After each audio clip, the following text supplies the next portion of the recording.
In the last 13 years, the northeastern part of Nigeria has been plagued with insurgency and insecurity, leading to unimaginable trauma, violence and loss of life. The conflict has resulted in the killing of over 3,500 people since 2008, based on a study by the United Nations Development Programme (UNDP) in 2020. Also, the 2019 United Nations Refugee Agency (UNHCR) annual report on sexual and gender-based violence showed that there were 1,666 reported cases of gender-based violence in Borno and Yobe States within that year. Violence against women and children has a tremendous cost to these communities and the society as a whole. The consequences include physical and emotional impacts, which, if not properly handled, can remain with women and children for a lifetime.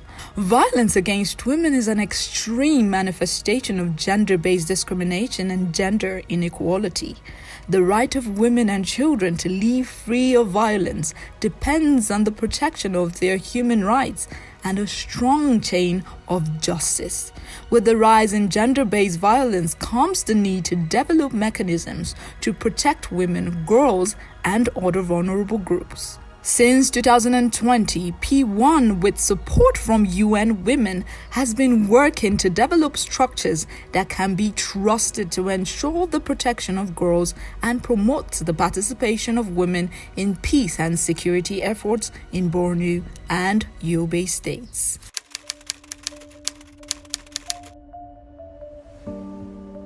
Our assessment clearly indicated that there is trust deficit between security personnel and the community people, particularly in the northeastern part of Nigeria.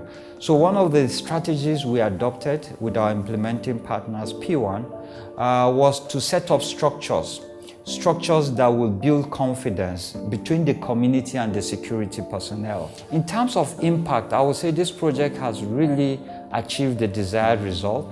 A midterm evaluation of the project was conducted recently, and from that assessment, it shows that virtually all the targets set have been fully achieved even before the project ends. We have seen, for instance, one of the objectives is how do we address gender gaps within the security institution at the strategic level. We have seen policies being formulated, not just formulated, we have seen structures established by this institution to implement these policies. So in terms of impact, yes, we have seen the impact being felt by the beneficiaries, and part of what we are doing is to see how we can scale it up in the second phase of the project. We want to go beyond the target areas. We want to sustain what we have established, strengthen them, and also expand the scope, because different states who have seen the benefit of this project are clamoring that we need to also intervene in their state. So UN Women is engaging with our donor, the government of Germany. We are gracious and we are happy, grateful to them for the generous support to UN Women. We are also working very closely with other donors to see how they can complement this so that the scope and the impact will be better. The main responsibility of the Nigerian police is to protect lives, and whether it is life and property, whether it is that of a woman, a girl, a boy, or whatsoever, entire citizens of the Federation. But because of what is happening currently, where the current Inspector General of Police is very committed, and the entire management is very concerned about the level of SGBV in our community. And we have also established gender desk officers in all state commands and formation of the Nigerian police. And I'm sure we have had a lot of support from UN Women, yourself, and other partners to build capacity around these officers so that they'll be able to handle, to prevent, detect, and as well as respond very effectively to cases of SGBV across the Federation. We are still engaging other partners in discussing, like not just the gender desk officers, but also looking at other components of the force that are going to be involved in handling SGBVs, apart from the investigating officers, we are also looking at the police medical services, so that we effectively build their capacity, so they understand how to handle cases, because we don't want to be taking victims or survivors of SGBV to the general hospitals outside, whereby it's open and we know the issues of stigmatization and so. But if it's an all-inclusive team, entirely police, so we'll be able to build capacity. So all these are geared towards ensuring that Nigerian police is well prepared to respond very efficiently to cases of SGBV.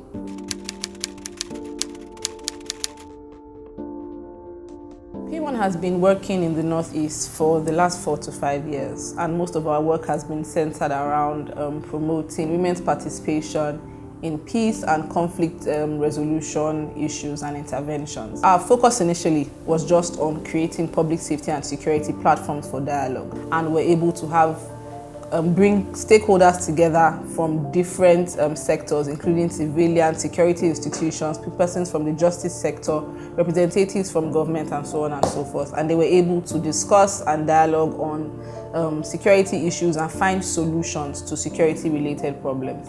But then over the years, we discovered that there were certain barriers that were preventing those kinds of structures from being sustainable and from being efficient.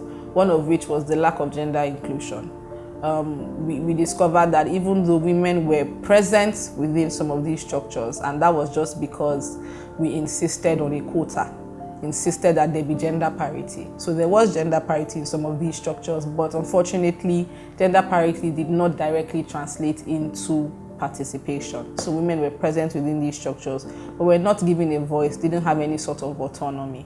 And I think that gave us the background for this project that we implemented, or we started implementing with support from UN Women. So within this project, we worked with three structures, three community level structures. The first is the Community Safety Partnership Forum, the mixed observer teams, and then finally, women-led organizations.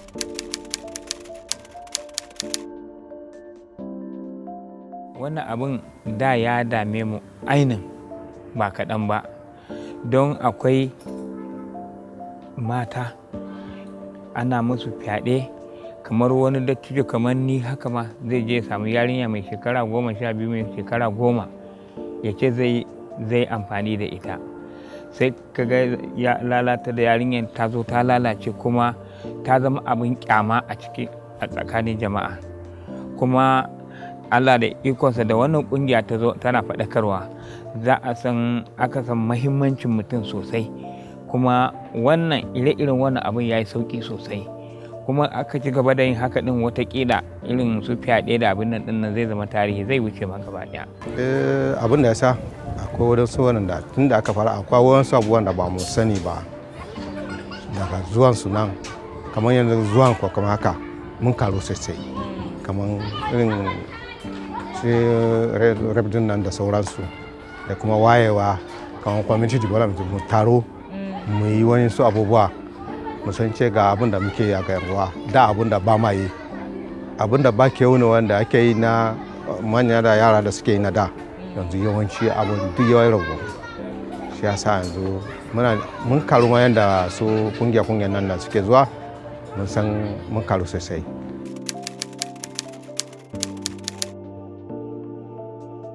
I notice a lot of difference because of the participation of the women in the community.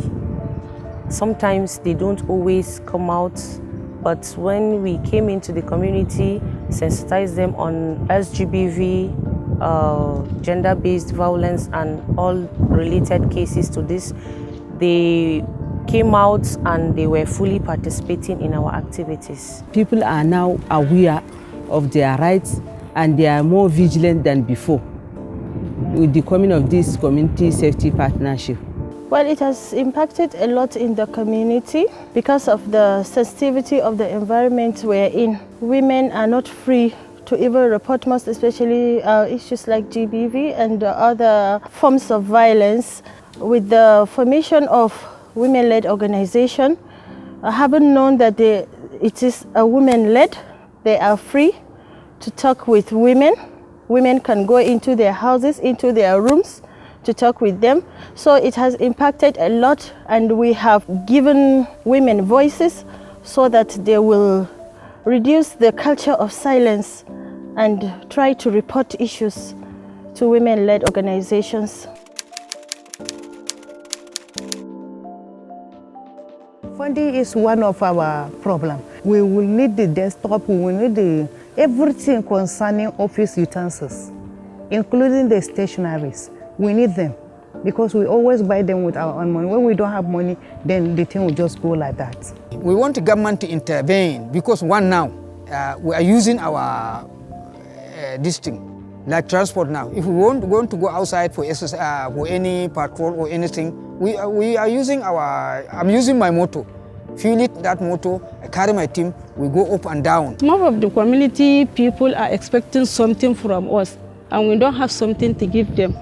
Because nowadays, most of the organization used to go with little soap, biscuit, or something that they will give it to the community members. And we don't have anything to give them, except we will tell them that we are here to sit down and tell you about the consequences and causes of GBV and how to prevent GBV, and if in case of incasity, if it happened, this is the channel of reporting. We are going to respond it. We have security, we have the feeder, and we have the women affairs together with us.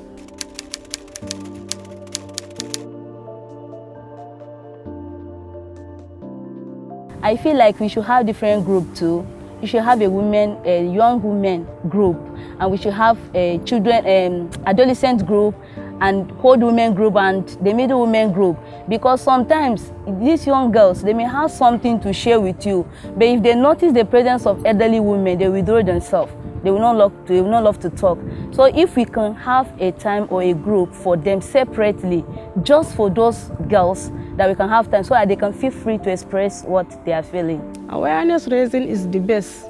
Awareness raising is the key to everything. Because if we sensitize on the importance of women participation, they will participate more.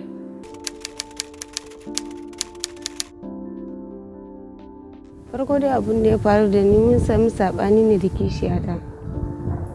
Har ya kai ga ta dauki abu ta fasa min kaina. So da na tashi sai na je gurin kungiyar CSP na sanar da su. A takaice suka je suka ɗauke ta, suka tambayi me ne haɗa mu, ta faɗi dalilanta, ni kuma na faɗi dalilaina. Daga nan kuma sai aka ba ta rashin gaskiya a bisa abun da ta yi, don ina zaune ne ta buga mun abu har ya kai ga suka ɗauke ni suka je suka mun ɗinki. Kungiyar CSP kenan. Suka mun ɗinki, suka treatment ɗina a asibiti har na samu lafiya, har ma suka ɗan mun wani tallafi na su kayayyaki da su tukwane haka da su barguna da su katifa haka. Ina abin da ya faru kenan da ni. An yi wa yarinya na ne shi mai shekara 3 fyaɗe a anguwanmu, to kuma na samu ƙungiyar mata na tallafi MOT suka taimaka mun, muka zo police station, daga police station muka zo CID police har muka je ga kotu aka kai shi prison. Kuma yanzu an yi abun bai wuce wata 2 ba da yi, kuma anguwanmu ɗaya da yaro duka. Yana gabanmu muna baya.